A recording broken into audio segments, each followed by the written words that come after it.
राधे राधे, जय श्री कृष्णा। आज मैं आपको श्रीमद् भगवत गीता के 6ठे अध्याय का महात्म्य सुनाने जा रही हूँ। महात्म्य सुनने से पहले अगर अभी तक आपने मेरे चैनल को सब्सक्राइब नहीं किया है तो कृपया मेरे चैनल को सब्सक्राइब करें, साथ में बेल जरूर प्रेस करें ताकि मेरे आगे आने वाले वीडियो की नोटिफिकेशन आपको सबसे पहले मिले। और अगर आपको महात्म्य अच्छा लगे तो कमेंट बॉक्स में राधे राधे जरूर लिखें। धन्यवाद। श्रीमद् भगवद गीता के 6ठे अध्याय का महात्म्य इस प्रकार है।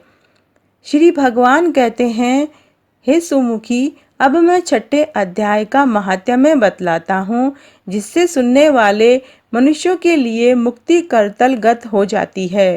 गोदावरी नदी के तट पर प्रतिष्ठानपुर नामक एक विशाल नगर है, जहाँ मैं पिपलेश के नाम से विख्यात होकर रहता हूँ। उस नगर में जानश्रुति नामक एक राजा रहते थे, जो भूमंडल की प्रजा को अत्यंत प्रिय थे। उनका प्रताप मार्तंड मंडल के प्रचंड तेज के समान जान पड़ता था। प्रतिदिन होने वाले उनके यज्ञ के धुएं से नंदन वन के कल्पवृक्ष इस प्रकार काले पड़ गए थे, मानो राजा की असाधारण दानशीलता देखकर वे लज्जित हो गए हों। उनके यज्ञ में प्राप्त पुरोडाश के रसास्वादन में सदा आसक्त होने के कारण देवता लोग कभी प्रतिष्ठानपुर को छोड़कर बाहर नहीं जाते थे।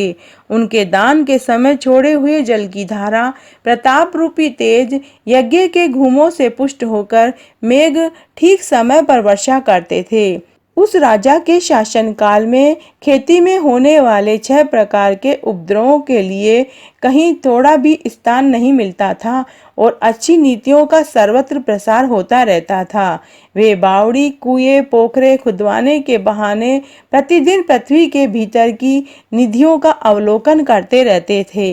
एक समय राजा के दान, तप, यज्ञ और प्रजा पालन से संतुष्ट होकर स्वर्ग के देवता उन्हें वर देने के लिए आए। वे कमल नाल के समान उज्जवल हंसों का रूप धारण करके अपनी पांखें हिलाते हुए आकाश मार्ग से चलने लगे। बड़ी उतावली के साथ उड़ते हुए वे सभी हंस परस्पर बातचीत कर रहे थे। उनमें से भद्राक्ष आदि 2-3 हंस वेग से उड़कर आगे निकल गए। तब पीछे वाले हंसों ने आगे जाने वालों को संबोधित करके कहा, अरे भाई भद्राक्ष, तुम लोग वेग से चलकर आगे क्यों गए हो? यह मार्ग बड़ा दुर्गम है, इसलिए हमको साथ मिलकर चलना चाहिए। क्या तुम्हें दिखाई नहीं देता? यह सामने ही पुण्य मूर्ति महाराज जानश्रुति का तेज पुंज अत्यंत स्पष्ट रूप से प्रकाशमान हो रहा है। पीछे वाले हंसों के ये वचन सुनकर आगे वाले हंस हंस पड़े और उच्च स्वर से बातों की अवहेलना करते हुए बोले, अरे भाई, क्या इस राजा जानश्रुति का तेज ब्रह्मादि महात्मा ऋग्वेद के तेज से भी अधिक तीव्र है?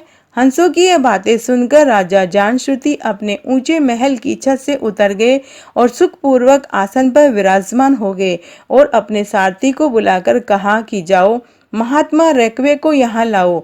राजा का यह अमृत के समान वचन सुनकर वह मह नामक सारथी प्रसन्नता प्रकट करता हुआ नगर से बाहर निकला।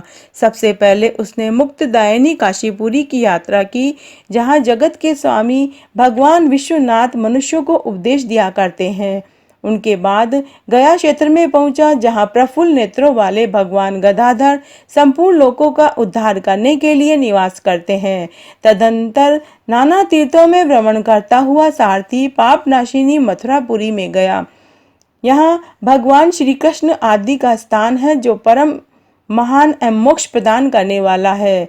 वेद और शास्त्रों में यह तीर्थ त्रिभुवनपति भगवान गोविंद के अवतार स्थान के नाम से प्रसिद्ध है। नाना देवता और ब्रह्म ऋषि उसका सेवन करते हैं। मथुरा नगर कालिंदी के किनारे शोभा पाता है। उसकी आकृति अर्धचंद्र के समान प्रतीत होती है। वह सब तीर्थों के निवास से परिपूर्ण है। परम आनंद प्रदान करने के कारण सुंदर प्रतीत होता है। गोवर्धन पर्वत के होने से मथुरा मंडल की शोभा और भी बढ़ जाती है। वह पवित्र वृक्षों और लताओं से आवृत है। उसमें 12 वन हैं। वह परम पुण्यमय तथा सबको विश्राम देने वाले श्रुतियों के सारभूत भगवान श्री कृष्ण की आधार भूमि है। तत्पश्चात मथुरा से पश्चिम और उत्तर दिशा की ओर बहुत दूर तक जाने पर सारथी को काश्मीर नामक नगर दिखाई दिया, जहां शंख के समान उज्जवल गगनचुंबी महलों की पंक्तियां भगवान शंकर के अट्टहास भांति शोभा पाती है, जहां ब्राह्मणों के शास्त्रीय आलाप सुनकर मूक मनुष्य भी सुंदर वाणी और पदों का उच्चारण करते हुए देवता के समान हो जाते हैं, जहां निरंतर होने वाले यज्ञ धूम से व्याप्त होने के कारण आकाश मंडल मेघों से घुलते रहने भी अपनी कालिमा नहीं छोड़ता, जहां उपाध्याय के पास आकर छात्र जन्मकालीन अभ्यास से ही संपूर्ण कलाएं स्वतः पढ़ लेते हैं, तथा जहां मणिकेश्वर नाम से प्रसिद्ध भगवान चंद्रशेखर देहधारियों को वरदान देने के लिए नित्य निवास करते हैं। कश्मीर के राजा माणिकेश्वर ने दिग्विजय में समस्त राजाओं को जीतकर भगवान शिव का पूजन किया था, तभी से उनका नाम माणिकेश्वर हो गया।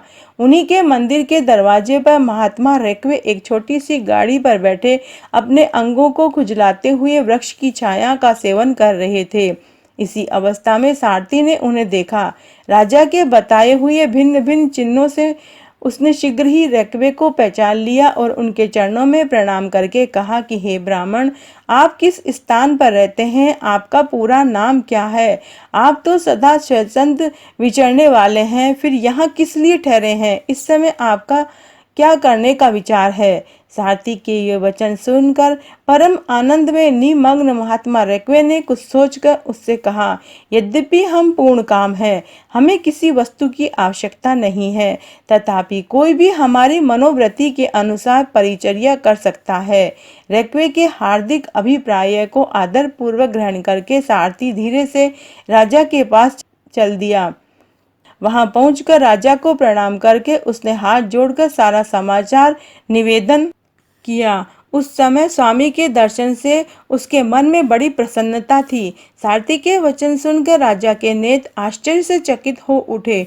उनके हृदय में रेकवे का सत्कार करने की श्रद्धा जागृत हुई। उन्होंने 2 खचरियों से जुती हुई एक गाड़ी लेकर यात्रा की, साथ ही मोती के हार, अच्छे अच्छे वस्त्र, 1 सहस्त्र गोएं भी ले ली। कश्मीर मंडल में महात्मा रेकवे जहाँ रहते थे, उस स्थान पर पहुंचकर राजा ने सारी वस्तुएं उनके आगे निवेदन कर दी और पृथ्वी पर पड़कर साष्टांग प्रणाम किया। महात्मा रेकवे अत्यंत भक्ति के साथ चरणों में पड़े हुए राजा जानश्रुति पर कुपित होकर बोले, अरे शूद्र, तू दुष्ट राजा है, क्या तू मेरा वृतांत नहीं जानता? यह खच्चरियों से जुती हुई अपनी ऊंची गाड़ी ले जा, ये वस्त्र, ये मोतियों के हार, ये दूध देने वाली गोएं भी ले जा। इस तरह आज्ञा देकर रेकवे ने राजा के मन में भय उत्पन्न कर दिया।